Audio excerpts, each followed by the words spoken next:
Nakakatuwa yung testimony. Alam niyo po, talagang testimony ay iba-iba. Diba? Because iba-iba ang directions ni Lord sa buhay natin. Amen? Which is, what is the will of God? What is the will of God in your life? Yun ang tanong eh. Because everybody has own destiny. Do you believe that? Your destiny. Everybody has own destiny. We don't have to compare it because the Lord is perfect. Whatever testimony, whatever life, so that is the will of God in your life. So in my message, the will of God in your life, it's like the will of God in the life of Kim. And he said in the verse, ano ba yung verse niya? Sa Isaiah. Diba yung verse niya? My thinking, my thoughts, my way or your ways and your thinking, your thoughts, it's not my thoughts. The Lord said, because the Lord's thought is higher than your thoughts, than your desires, than your decisions. In everything in your life, the Lord knows the best for you, and that is the will of God in your life. So in addition to that, this is a very powerful verse. As the heavens are higher than the earth, so are my ways higher than your ways, and my thoughts than your thoughts. It's true, because we know that the Lord knows the very best of every details of your life. And you cannot hidden anything. Amen? You cannot hidden anything. Living in God's will is our protection. Because everything that we have right now, it comes from the Lord. You are beautiful, you are sinful, you are not intelligent, you are intelligent, small or big. The Lord is perfect. He perfectly, wonderfully made you, created you, individually, unique in the sight of God. Amen? Pampakan natin sila. Kaya sabi ko, Lord, ano ba yung will mo sa buhay ko? Kasi before I want to become a beauty queen, before I want to become rich, amen? Kasi lahat naman tayo, hindi tayo rich. Pinanganak tayo naked. But yung thinking thing is just only a thinking. Tama, sister? Sabi nga ni Sister Wendy, ito yung gusto ko, di ba? The last time, ito lahat, meron lahat. Tama? But, if your direction is not with the Lord, everything will change. And I believe on that. Because on my peak, as an individual, I was in the Benevolent Pilipinas, the finalist, but I quit. Napili na ako. And because there is a reason in everything. In everything, there is a purpose. Diba? So, Q&A. Amen? Dahil may pinagpipray pala sa akin. Imagine, the prayer is very powerful. Powerful. Doon ako naniwala. Kasi everything can change. Everything can change in just a quick, very quick. Wala kang magagawa. You cannot do anything. If God's will in your life is what He wants for your life, you cannot do anything. I believe on that. I cannot imagine that I'm here in the mission. With my husband. Amen? That's why, napaka-amazing talaga ng Panginoon. Ano bang gusto mong will ng Panginoon para sa iyo? You don't know. Individually, you don't know until you follow and obey the Lord's will. Amen?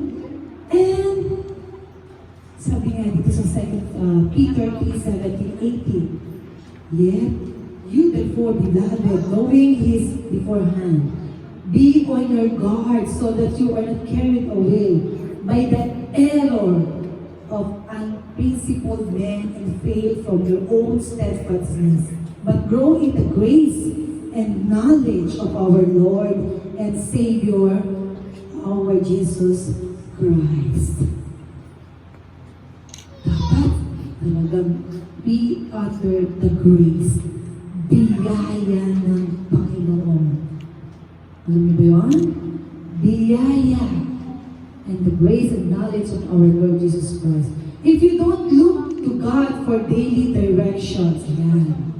Like Him, no? We always ask, no? The Lord. We are sure to stumble and fall. If you don't ask God for your life, your directions, believe me, 100%. If you don't ask the Lord daily and perfect direction for your life, you will fall. We're sure to stumble and fall. We cannot know what the future holds. Amen? You don't know what is the future. And even you have plans and whatever you want to become, no, you don't hold the future. But the Lord does. Amen? But the Lord does. He knows, He knew you before and after. He knows. He alone has complete understanding and wisdom. We have wisdom from the Lord to direct our path. You know, a good path, not a broken path, not going to the left and going to the right. No, you should go straight. That's why if you want to focus your life, you get a glass of water, full glass of water, and walk. Walk just straight. And look at the water, feel or full of water. What happened? If you will look to the left and the right, what will happen? Of course, the full of the water on the glass will stumble or will fall. Tama? Because you are not focused. You are looking for anything surrounds you. So you are not focused. You will not have the perfect path and the perfect directions. But the Lord knows. Not only sometimes in your crucial decisions. Tama? I know one of you have crucial decisions like me. I have so many decisions, but I failed. Amen? Because it's my own decisions.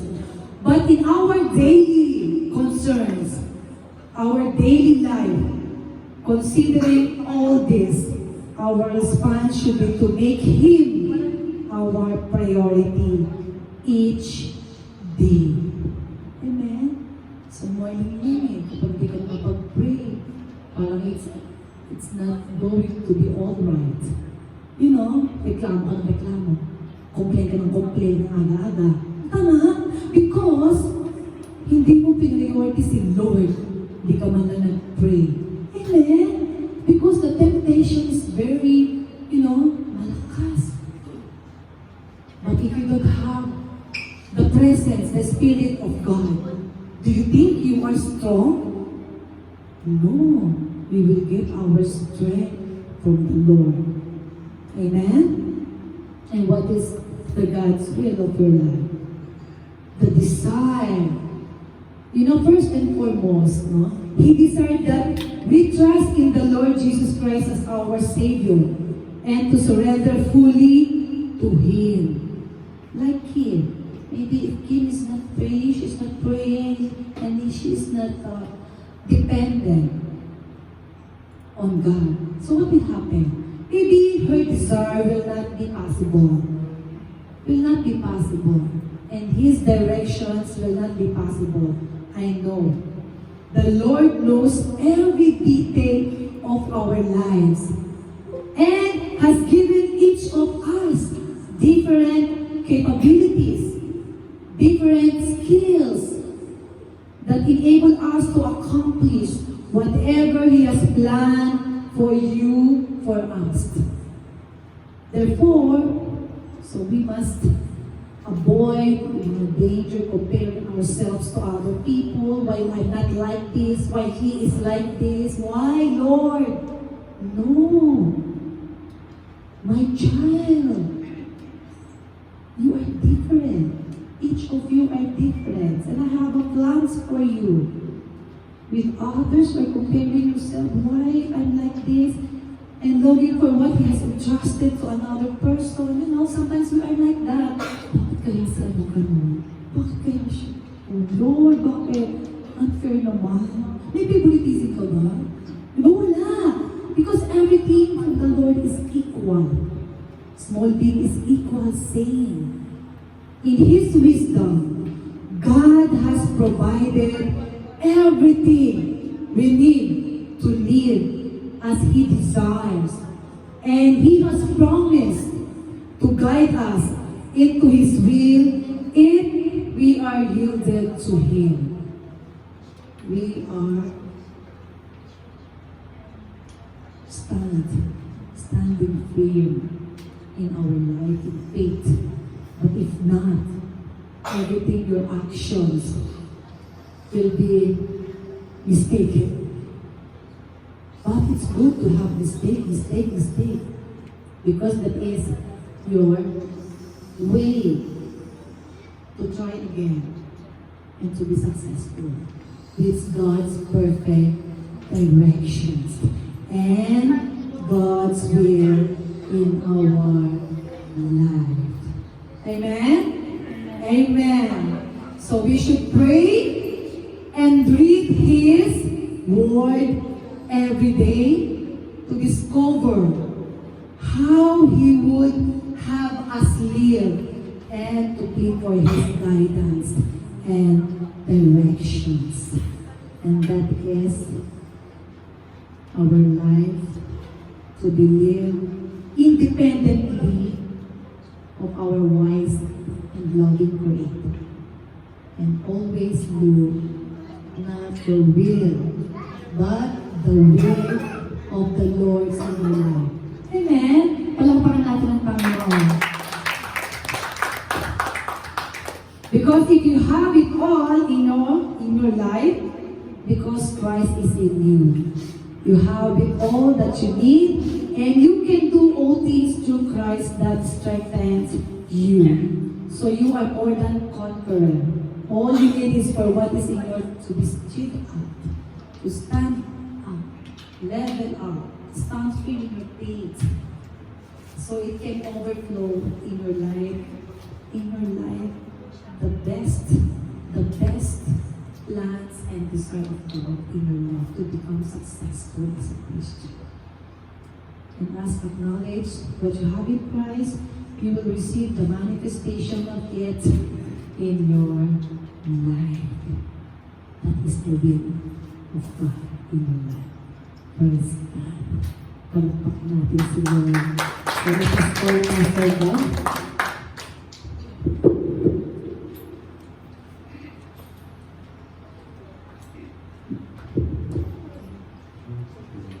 The waiting of blessing. Ano, no? Naghihintay ba kayo? Naghihintay kayo sa mga blessing ninyo. Alam ko, napakaraming plano, no? There are a lot of plans in your life. Nakuha nyo na yung blessing, yung plano. Nagawa nyo na nabuo nyo na sa sarili nyo. May mic ba? Hello. Sino maraming plano? Napakaraming plano. Ano yung plano na yan? For your own plan or the plan of God? Ha? Aba, pag plano nyo, delikado. If your own plan, makinig. Pwede bang makinig? With your own plan, sariling plano, makakasagasa kayo eh. Makakasakit kayo. Makaka-destroy kayo ng ibang tao. Even your family, because your own plan. Kasi plano ko itong ganito eh. Plano ko yumaman, plano ko bumibot, plano ko lahat, plano ko ganito. Iba-ibang plano. Pero yan ba ang tanong? Plano ka ni Lord dyan. At the right time. Magbasa kasi ng Bible. At the right time. At the right place. At the right year. Darating sa inyo. And the Lord, blessing. Darating ang blessing, huwag kayo mainit. Pag walang waiting, yung ganda nga, no? Naghihintay. Kita nyo, naghihintay. Di ba? Yung miracle in your table, nakakamangha. Na-prepare lahat yung kasal. Even yung pagkain, everything. Kung titignan natin, parang hindi pa siya nakaprepare o nakaipon yun. But you know, God, perfect time, napakaganda naman talaga. Oh. Kaya huwag kayong magpaplano na hindi plano ng Lord. Plano nyo, babaksa kayo. Makakasagi pa kayo, makakasira pa kayo ng mga nasa tabi ninyo. Kailangan lang sumunod eh. Sumunod, maghintay. Pag walang ganun, walang blessing. Babalik ka sa dati mong buhay. Gusto nyo bumalik sa dati mong buhay? Sino gustong bumalik sa dating pinanggalingan? Gusto nyo ulit bumalik na maging kawawa, maghirap, palaboy, and everything. Maghintay kayo. Huwag yung sariling plano. No? The best talaga plano ni Lord. Kahit naman ako, at the age of 33, mag-aasawa pa kaya ako. But I wait and pray by faith. Lord, gusto ko nang manahimik, ayoko nang yung maloko, sa dami lumalapit at that time. Pag nakita niyo ako ng binata, baka mamanghalin kayo. Pero ngayon, hindi na siguro kasi maganda na. Ha? Kung nakita niyo ako ng binata, siguro kay Randy, medyo labang lang ako ng 3. Pero ngayon, labang na siya. Tingnan natin, di ba? Wait, naghintay ako, nag-pray ako by faith. Binigay si Pastora. In 1 year, after 1 year, kasal na. Tapos, naging missionaries pa kami dalawa. Dito kami nagkakilala, dito rin kami dinala ni Lord. Grabe talaga ang galaw ng Panginoon, di ba? That's why wait.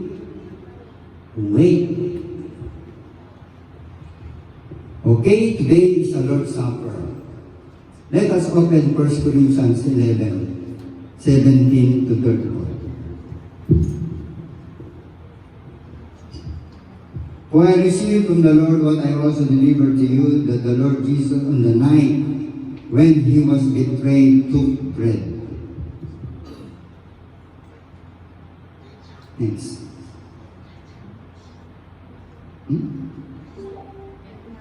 24. And when he had given thanks, he broke it and said, "This is my body, which is for you. Do this in remembrance of me."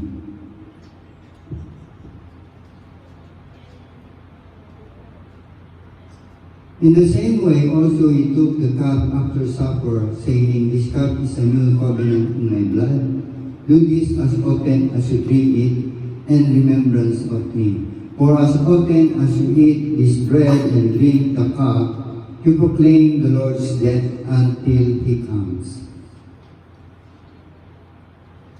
Hindi nakaprepare, no? 26. Okay. Whoever therefore eats the bread or drink the cup of the Lord in an unworthy manner will be guilty concerning the body and the blood of the Lord. Let a person examine himself, then so So eat of the bread and drink of the cup, for anyone who eats and drinks without discerning the body eats and drinks judgment on himself.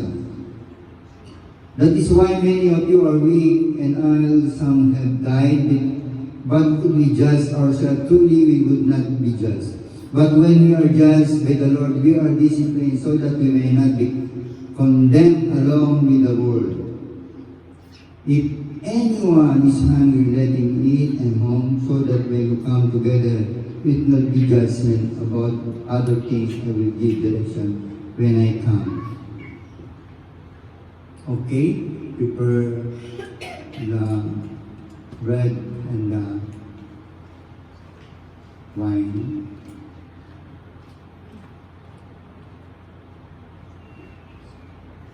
And everyone get the bread.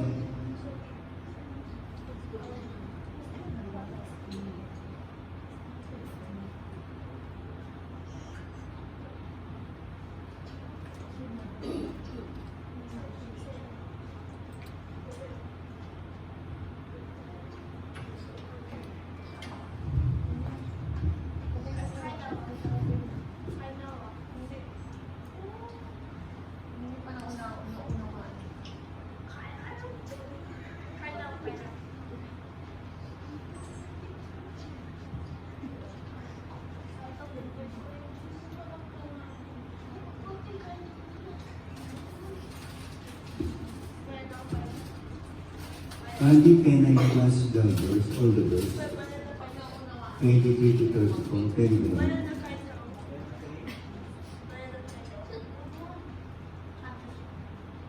Andy, pending mo.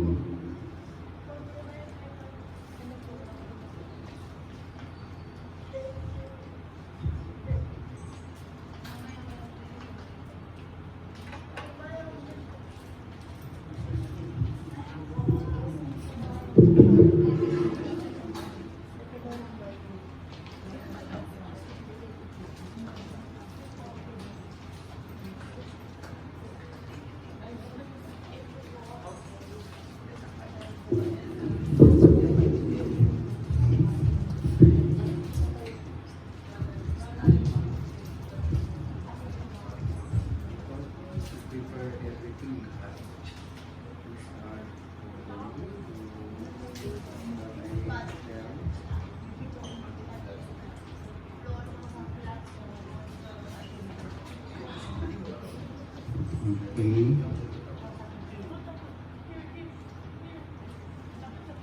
And when he had given thanks,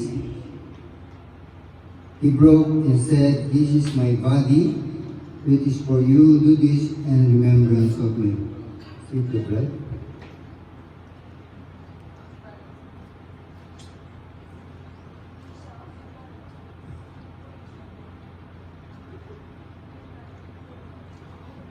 In the same way, after supper, he took the cup, saying, "This cup is the new covenant in my blood.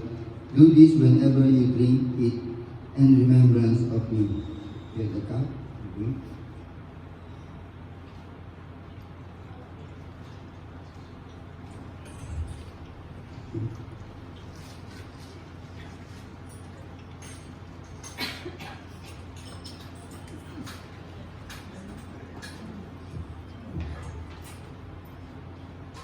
This time is always remember Jesus Christ died for the world, died for our sins. You always do this. Remembrance of the Lord Jesus Christ. We love you so much. We love you so much. That's why for God so loved the world, He gave His only begotten Son, that whosoever believes in Him should not perish, but have everlasting life. Let's stand.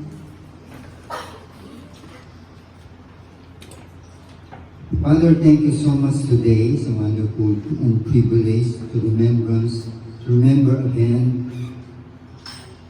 You died on the cross for our sins into all the world. Thank you so much for your sacrifice on the cross. We love you so much to give us everlasting life to those who receive Christ as your Lord and Savior. Thank you this day. In Jesus' name we pray. Amen and amen.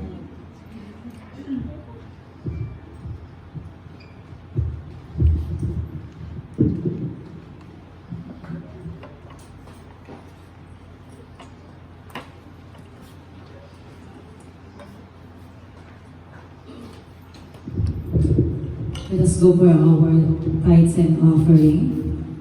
Let us prepare our heart for the giving for the Lord. Amen.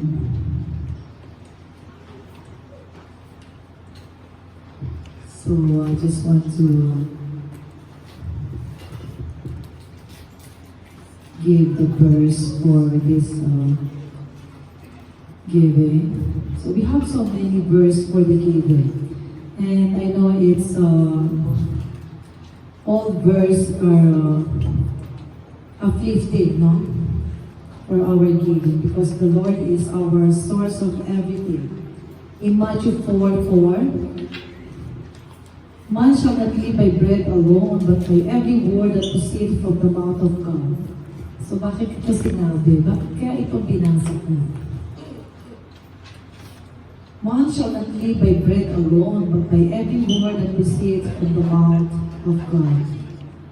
Sabi kasi strong Christians need feeding their spirit. So, we need to feed our life with the Spirit of the Lord. This verse says we cannot live on just food for our body, but we need food for our spirit too. A strong Christian knows that reality and severity of the works of the devil and understand the importance of developing a strong spirit to resist. Ba't ko kaya sinabi ito? How do you feed your spirit? By reading God's Word every day. And if you read God's Word, you know what is to obey the Lord in everything. Not only the giving, our tithes and offering, but especially our spiritual life to God. Yun napaka-importante. The bread. Tayo ba'y kumakain? Kung tayo kumakain, yung blessing ng ating spiritual, hindi lang physical. Spiritual, the bread of life. The bread alone. Because we're living every word that proceeds to the mouth of God. Amen? So that's a blessing. Whatever blessing that we have, it's not only food, spiritual blessing. And that is the sign of the fruit of obedience to the Word of God. And that is our giving to the Lord. Amen? So let us give for the Lord this time. And let us pray. Father in heaven, Lord, we thank you so much. Thank you so much, Lord, that we have the opportunity, O God, to give what we have. Like the one in the Bible who give everything, all the coins, but everything that he has, he gave it to the Lord. Lord, salamat. Salamat, Panginoon, dahil pinakita mo sa amin na itong tao na ito, itong beggar na ito, Lord, ay binigay niya lahat sa Panginoon kung anong meron siya.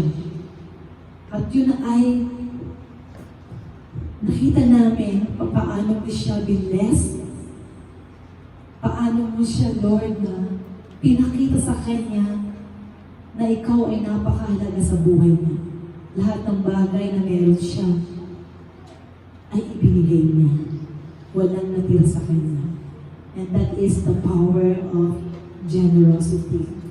Dahil alam namin na ibabalik mo sa amin, Panginoon.